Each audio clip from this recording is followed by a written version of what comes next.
आणि आताची महत्त्वाची बातमी बीडमध्ये अजित पवार, धनंजय मुंडे, पंकजा मुंडे यांचा एकत्र प्रवास एकाच गाडीमधून प्रवास करत बीड डीपीडीसीच्या बैठकीसाठी दाखल झाले आहेत। बीड जिल्हा नियोजन समितीच्या बैठकीमध्ये विकास कामांवर चर्चा केली जाणार आहे।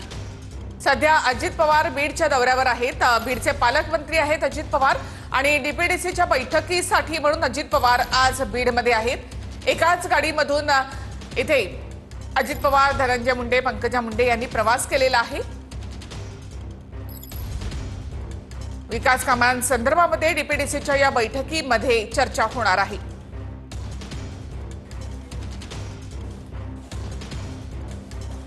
तर डीपीडीसीच्या बैठकीच्या निमित्तानं उपमुख्यमंत्री आणि बीडचे पालकमंत्री अजित पवार आज बीडच्या दौऱ्यावर आहेत। या बैठकीला जाताना धनंजय मुंडे, पंकजा मुंडे, अजित पवार यांनी एकाच गाडीमधून प्रवास केला आहे। आणखी एक